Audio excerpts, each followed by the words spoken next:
வணக்கம். நம்ம இந்த வீடியோவில் என்ன பார்க்க போகிறோம் அப்படின்னா, தமிழ் தகுதி தேர்வு சரிங்களா, அது சம்மந்தமாக தான் நம்ம பார்க்க போகிறோம். இந்த தமிழ் தகுதி தேர்வில் மொத்தமாக பார்த்திங்கன்னா 7 அலகுகள் இருக்கும். ஸோ அதில் முதல் அலகு இலக்கணம், ரெண்டாவது அலகு சொல்லகராதி, மூன்றாவது அலகு எழுதும் திறன் சரிங்களா, அதுலேருந்து ஒரு 15 வினாக்கள் இருக்கும். நான்காவது அலகு கலைச்சொற்கள் சரிங்களா, கலைச்சொற்கள் சார்ந்து ஆங்கிலத்திற்கு இணையான தமிழான கலைச்சொற்கள் அதில் ஒரு 10 கேள்வி இருக்கும். வாசித்தல் புரிந்து கொள்ளும் திறனில் ஒரு 15 கேள்வி இருக்கும்.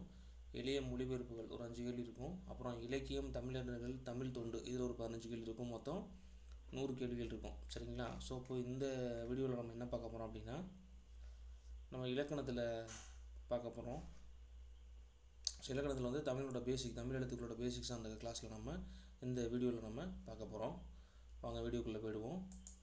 ஸோ இதில் பார்த்திங்க அப்படின்னா, நம்ம தமிழ் எழுத்துக்களோட வகையும் தொகையும் சரிங்களா. ஸோ பொதுவாக நம்ம தமிழ் மொழியோட இலக்கண வகைகள் இருக்குது இல்லையா, இலக்கணம்னு சொல்கிறோம். ஸோ இது பார்த்திங்க அப்படின்னா, இந்த இலக்கணம் இருக்குது இல்லையா, ஒரு மொழியை எப்படி பேசணும், எப்படி எழுதணும் அப்படின்னு வரையறை செய்கிறது தான் இலக்கணம் அப்படின்னு சொல்கிறோம்.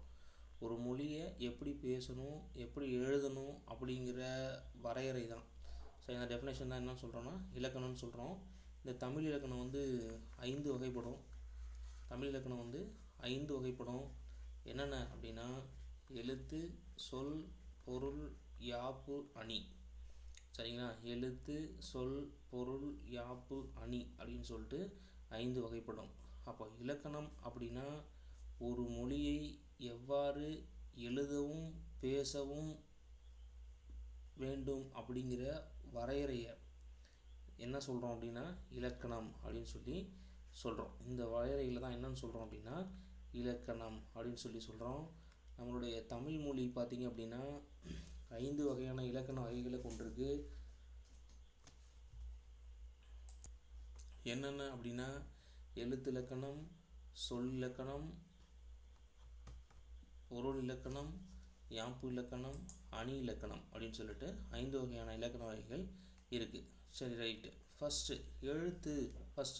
இலக்கணம் எழுத்து அப்படின்னா என்ன அப்படின்னா, எழுத்து அப்படிங்கிறது என்ன அப்படின்னா, நம்ம சவுண்டாக, அதாவது ஒலி வடிவில் சரிங்களா, ஒலி வடிவில் எழுப்பப்படக்கூடியதை வரி வடிவமாக, ஹேண்ட் ரிட்டனாக வரி வடிவமாக எழுதுறதான் என்ன சொல்கிறோம் அப்படின்னா எழுத்து அப்படின்னு சொல்கிறோம். ஓகேங்களா, எழுத்து அப்படின்னு சொல்கிறோம். இந்த எழுத்து பார்த்திங்கன்னா உயிரெழுத்து, மெய்யெழுத்து அப்படின்னு சொல்கிறோம். இதில் இந்த உயிரெழுத்துக்கள் ஃபஸ்ட்டு நம்ம என்ன பார்க்குறோன்னா உயிரெழுத்துக்கள் பார்க்குறோம். உயிரெழுத்துக்கள் அப்படின்னா, உயிர்னா முதல்ல காற்று. நம்ம உசுரோட வாழணும்னா நமக்கு காற்று தேவை. அதுதான் உயிருக்கு முதன்மையானது காற்று சரிங்களா. இயல்பாக நம்ம காற்று வெளிப்படும் போது இந்த உயிரெழுத்துக்கள்லாம் பிறக்கின்றன சரிங்களா. இயல்பாக காற்று நம்ம வெளியிடும்போது இந்த உயிரெழுத்துக்கள் பிறக்குது சரிங்களா. எப்படி இந்த காற்றை வெளியிடுறது அப்படின்னா, வாயை திறக்கிறது, உதடுகளை விரிக்கிறது, உதடுகளை குவித்தல் அப்படிங்கிற ஒரு பல்வேறு செயல்பாடுகள்னால இந்த உயிரெழுத்துக்கள் ஆளிருந்து சரிங்களா அவ்வு வர இருக்கக்கூடிய 12 உயிரெழுத்துக்கள் சரிங்களா, உயிரெழுத்துக்கள் பிறக்கின்றன. உயிரெழுத்துக்கள் 12 சரிங்களா. அதாவது அ ஆ, இ ஈ, உ ஊ, ஏ ஏ, ஐ ஓ ஓ, ஔ அப்படின்னு சொல்லிட்டு பார்த்திங்க அப்படின்னா உயிரெழுத்துக்கள் 12 வகைப்படும் சரிங்களா. ஸோ எழுத்துன்னா என்ன அப்படின்னா, ஒளி வடிவமாக எழுப்பக்கூடிய சரிங்களா, ஒளி வடிவமாக எழுப்பக்கூடியதை வரி வடிவமாக மாற்றுறது தான் எழுத்துன்னு சொல்லிட்டோம். அந்த எழுத்தில் ஃபஸ்ட்டு இருக்கிறது உயிரெழுத்து மொத்தம் 12 இருக்கும். அந்த உயிர் அப்படின்னா காற்று சரிங்களா. இயல்பாக இந்த காற்று நம்ம உடல்லேருந்து, அதாவது வாயை திறக்கிறது, அதாவது உதடுகளை விரிக்கிறது, உதடுகளை குவிக்கிறது, இந்த மாதிரி செயல்பாடுகள்னால உருவாக்குறது தான் என்ன சொல்கிறோம் அப்படின்னா உயிரெழுத்துக்கள்னு சொல்கிறோம். உயிரெழுத்துக்கள் மொத்தம் 12 சரிங்களா. 12 இந்த 12 எழுத்துக்களில் பார்த்திங்க அப்படின்னா அ இ உ ஏ ஓ இது எல்லா சரிங்களா. இந்த 5ம் பார்த்திங்கன்னா குறுகி ஒலிக்கும் சரிங்களா. மற்ற 7ம் பார்த்திங்க அப்படின்னா நீண்டு ஒலிக்கும் சரிங்களா. அது என்னென்ன எழுத்துக்கள் அப்படின்னா ஆ, இ, உ, ஏ, ஐ, ஓ, ஔ சரிங்களா. இது எல்லாம் என்ன எப்படி எழுத்துக்குன்னா நீண்டு ஒலிக்கும். அப்போ இதை என்ன சொல்கிறான் அப்படின்னா நீண்டு ஒலிக்கக்கூடிய எழுத்துக்கள் அப்படின்னு சொல்லிட்டு சொல்கிறான். சரி, இப்போ சொன்னேன். அப்போ இந்த குறுகி ஒலிக்கக்கூடிய எழுத்துக்கள் அப்போ என்ன சொல்கிறோம், அந்த குறுகி ஒலிக்கக்கூடிய அந்த உயிரெழுத்துக்களான ஆ, இ, உ, ஏ, ஓ இந்த 5 எழுத்தையும் என்ன சொல்கிறோம் அப்படின்னா குறில் எழுத்துக்கள் அப்படின்னு சொல்லிட்டு நம்ம சொல்கிறோம். அதே மாதிரி மீதி இருக்கக்கூடிய 7 எழுத்துக்கள் நீண்டு ஒலிக்குது இல்லையா, அதை என்னன்னு சொல்கிறோம் அப்படின்னா நெடில் எழுத்துக்கள் அப்படின்னு சொல்லிட்டு சொல்கிறோம் சரிங்களா. இந்த ஒவ்வொரு எழுத்தையும் உச்சரிப்பதற்கு ஒரு கால அளவுங்கிறது உண்டு சரிங்களா. கால அளவுகள்ங்கிறது உண்டு. அந்த கால அளவை சரிங்களா. இப்போ ஆவை உச்சரிக்கிறதுக்கு ஒரு டைம் லிமிட்டுங்கிறது ஒரு கால அளவுங்கிறது உண்டு சரிங்களா. அதை நம்ம கருத்தில் வச்சுக்கிட்டு தான் அதை குறில் நெடில் அப்படின்னு சொல்லிட்டு வகைப்படுத்துகிறோம் சரிங்களா. அப்போ இந்த கால அளவை தெரிஞ்சுக்கணும் அப்படின்னா நம்ம மாத்திரைனா என்னன்னு சொல்லிட்டு முதல்ல தெரிஞ்சுக்கணும் சரிங்களா. மாத்திரை அப்படின்னா சிலபி அப்படின்னு சொல்லிட்டு சொல்லுவாங்க இங்கிலீஷில். அப்படின்னா என்ன அர்த்தம் அப்படின்னா இந்த கால அளவை தான் குறிக்கிறது சரிங்களா. அப்படின்னா ஒரு மாத்திரைங்கிறது கண்ணை நம்ம ஒரு முறை எமைக்கிறதோ இல்லை கையை ஒரு தடவை நொடிக்கிறதுக்கோ ஆகக்கூடிய அந்த கால அளவை தான் நம்ம என்னன்னு சொல்கிறோம் அப்படின்னா மாத்திரை அப்படின்னு சொல்லிட்டு சொல்கிறோம். அப்போ ஒரு மாத்திரைங்கிறது ஒரு முறை கண்ணை இமைக்கிறதுக்கோ இல்லை ஒரு முறை கையை நொடிக்கிறதுக்கோ சரிங்களா ஆகக்கூடிய கால அளவை தான் என்ன சொல்கிறோன்னா மாத்திரை அப்படின்னு சொல்கிறோம். அப்போ குறில் எழுத்தை ஒலிக்கக்கூடிய கால அளவு ஒரு மாத்திரை.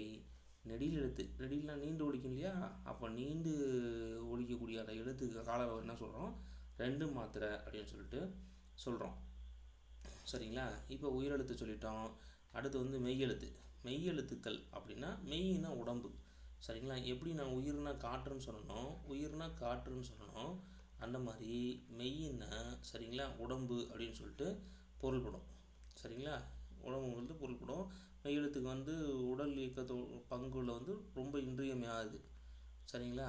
இது மெய்யெழுத்துக்கள் எத்தனைன்னா 18, உயிரெழுத்துக்கள் எவ்வளோ 12. அப்போ தமிழ் எழுத்துக்கள் எவ்வளோ அப்படின்னா 30 சரிங்களா. தமிழ் எழுத்துக்கள் இப்போ உயிரெழுத்துக்களும் மெய்யெழுத்துக்களும் சேர்ந்தது தான் என்ன சொல்கிறோன்னா தமிழ் எழுத்துக்கள். அப்போ தமிழ் எழுத்துக்கள் எத்தனை அப்படின்னா 30 சரிங்களா. தமிழ் எழுத்துக்கள் மொத்தம் எத்தனைன்னு கேட்டால் தான் நம்ம உயிர்மையோட சேர்த்து சொல்லணும், உயிர்மை ஆயத்தோட சேர்த்து சொல்லணும் சரிங்களா. இப்போ மெய்யெழுத்துக்கள் 18ன்னு சொல்லிட்டேன். இந்த மெய்யெழுத்துக்கள் என்ன சொல்கிறோம் அப்படின்னா வல்லினம், மெல்லினம், இடையினம் அப்படின்னு சொல்கிறோம் சரிங்களா. கசட, தவற, ஞனன, நமன, எரள, வழல சரிங்களா. வல்லினம், மெல்லினம், இடையினம் ஓகேங்களா. இந்த மெய்யெழுத்தோட கால அளவு எவ்வளோ அப்படின்னா அரை மாத்திரை சரிங்களா. ஸோ அப்போ குறில் எழுத்துக்களுக்கு ஒரு மாத்திரை சரிங்களா, ஒரு மாத்திரை. நெடிலுக்கு 2 மாத்திரை சரிங்களா. இதுவே மெய்யெழுத்துக்கு அரை மாத்திரை, மெய்யெழுத்துக்கள் அரை மாத்திரை சரிங்களா. இதை நம்ம நினைவில் வச்சுக்கணும் ஓகேங்களா. சரி ஓகே, அடுத்து சொல்கிறோம். உயிரெழுத்து பார்த்துட்டோம், மெய்யெழுத்து பார்த்துட்டோம். இந்த உயிரெழுத்தும் மெய்யெழுத்தும் சேர்ந்தது சரிங்களா. உயிரெழுத்தும் மெய்யெழுத்தும் சேர்ந்து இந்த மெய்யெழுத்துக்கள் 18ம் உயிரெழுத்துக்கள் 12ஓட சேர்ந்து உருவாக்கக்கூடிய அந்த தோன்றக்கூடிய எழுத்துக்கள் தான் என்ன சொல்கிறோன்னா உயிர்மெய் எழுத்துக்கள் அப்படின்னு சொல்லிட்டு சொல்கிறோம். அப்போ அந்த உயிர்மெய் எழுத்துக்கள் 216 இருக்கும் சரிங்களா. அப்போ அதில் உயிர்மெய் குறில் தோன்றும். அதாவது மெய்யுடன் உயிர்குறில் சேர்ந்தால் அது உயிர்மெய் குறில், மெய்யுடன் நெடில் சேர்ந்ததுன்னா அது உயிர்மெய் நெடில் சரிங்களா. அப்போ உயிர்மெய் எழுத்துக்களை பார்த்திங்கன்னா உயிர்மெய் குறில், உயிர்மெய் நெடில்னு 2 வகையாக பிரிக்கலாம். அப்போ உயிர்மெய் எழுத்துக்கள் எத்தனை அப்படின்னா மொத்தம் 216 சரிங்களா. ஸோ இப்போ ஆயுத எழுத்தை பொறுத்த வரைக்கும் தமிழில் இருக்கக்கூடிய அந்த உயிரெழுத்து, மெய்யெழுத்து, உயிர்மெய் எழுத்து தவிர தனியாக இருக்கக்கூடிய ஒரு எழுத்து இருக்குது, அது ஆயுத எழுத்து அப்படின்னு சொல்லிட்டு சொல்கிறோம். இந்த ஆயுத எழுத்தை ஒலிக்க அளவக்கூடிய கால அளவு அரை மாத்திரை சரிங்களா. அரை மாத்திரை இது தெரிஞ்சால் போதுமானது.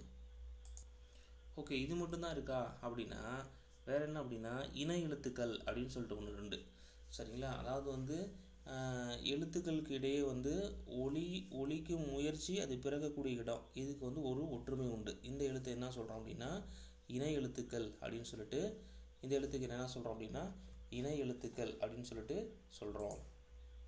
சரிங்களா? உதாரணத்துக்கு இங்கு இக்கு இது ரெண்டும் சேர்ந்தா வரும். திங்கள், சரிங்களா? சிங்கம், சரிங்களா? இஞ்சி இச்சி, சரிங்களா? ரைட்டுங்களா? இந்து அது மாதிரி இன்னி இட்டு, இந்து இத்து, இப்பு இம்மு, இன்னி இரு, இதெல்லாம் வந்து ஒன்றா சேர்ந்து தான் வரும். சரிங்களா? திங்கள், மஞ்சள், மண்டபம், சந்தனம், அம்பு தண்டல் எல்லாம் இந்த வார்த்தைகள் எல்லாம், இந்த சொற்கள்லாம் ரொம்ப முக்கியம். இதுக்கப்புறம் பார்த்திங்கன்னா இடையின எழுத்துக்கள் ஆறுமே ஏறல வளல, இது ஆறும் ஒரே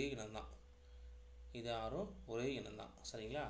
அதுக்கப்புறம் பார்த்திங்கன்னா உயிரெழுத்துக்களில் அ ஆ இ ஈ உ உ எ ஏ ஐ இ, இந்த ஐக்கு வந்து இணை எழுத்து எதுன்னா இ.